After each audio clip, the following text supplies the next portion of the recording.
بسم اللہ الرحمن الرحیم۔ سیرت النبی خاتم الانبیاء محمد صلی اللہ علیہ وآلہ وسلم کی ناظرین آج قسط نمبر 8 ہے۔ حلیمہ سعدیہ نے یہ بچہ مجبوراً لیا کیونکہ کوئی اور مل نہ سکا، لیکن اسے کیا خبر تھی کہ اس نے دنیا کی عظیم ترین ہستی گود میں لے لی ہے۔ وارے حلیمہ سعدیہ، تو نے کیسی قسمت پائی، تو کیوں نہ ہو نازاں، تیرے آنگن میں عظیم ہستی آئی۔ انوارات و کمالات حلیمہ سعدیہ کی زبان سے۔ حلیمہ سعدیہ یہ کہتی ہیں کہ جب میں بچے کو لے کر اپنے ڈیرے پر واپس آئی اور اسے اپنی آغوش میں رکھا تو دونوں سینے دودھ کے ساتھ اس پر امڈ پڑے اور اس نے جس قدر چاہا شکم سیر ہو کر دودھ پیا۔ اس کے ساتھ اس کے بھائی نے بھی شکم سیر ہو کر دودھ پیا، پھر دونوں سو گئے۔ حالانکہ اس سے پہلے ہم اپنے بچے کے ساتھ سو نہیں سکتے تھے کیونکہ میرا دودھ نہ ہونے کے برابر ہوتا اور ہمارا بچہ بھوکا رہتا اور روتا رہتا۔ ادھر میرے شوہر اونٹنی دھونے گئے تو دیکھا کہ اس کے تھن دودھ سے لبریز ہیں۔ انہوں نے اتنا دودھ دھویا کہ ہم دونوں نے نہایت آسودہ ہو کر پیا اور بڑے آرام سے رات گزاری۔ ان کا بیان ہے کہ صبح ہوئی تو میرے شوہر نے کہا، حلیمہ اللہ کی قسم تم نے ایک بابرکت روح حاصل کی ہے۔ میں نے کہا مجھے بھی یہی توقع ہے۔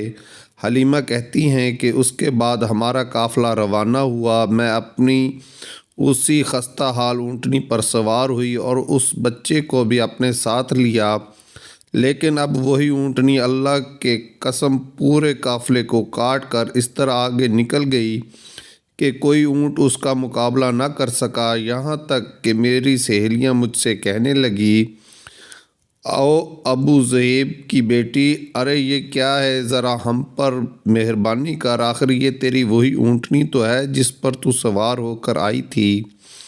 میں کہتی ہاں ہاں اللہ کی قسم یہ وہی ہے۔ وہ کہتی اس کا یقیناً کوئی خاص معاملہ ہے۔ پھر ہم بنو سعد میں اپنے گھروں کو آ گئے۔ مجھے معلوم نہیں کہ اللہ کی روئے زمین کا کوئی خطہ ہمارے علاقے سے زیادہ قحط زدہ تھا، لیکن ہماری واپسی کے بعد میری بکریاں چرنے جاتی تو آسودہ حال اور دودھ سے بھرپور واپس آتی۔ ہم دودھ دھوتے اور پیتے جبکہ کسی اور انسان کو دودھ کا ایک قطرہ بھی نصیب نہ ہوتا۔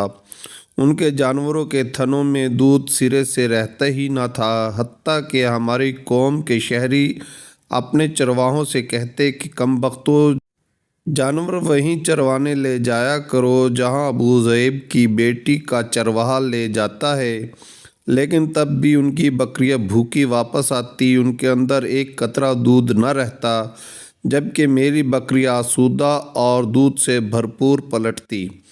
اس طرح ہم اللہ کی طرف سے مسلسل اضافے اور خیر کا مشاہدہ کرتے رہے، یہاں تک کہ اس بچے کے 2 سال پورے ہو گئے اور میں نے دودھ چھڑا دیا۔ یہ بچہ دوسرے بچوں کے مقابلے میں اس طرح بڑھ رہا تھا کہ 2 سال پورے ہوتے ہوتے وہ کڑا اور گٹھیلا ہو چلا۔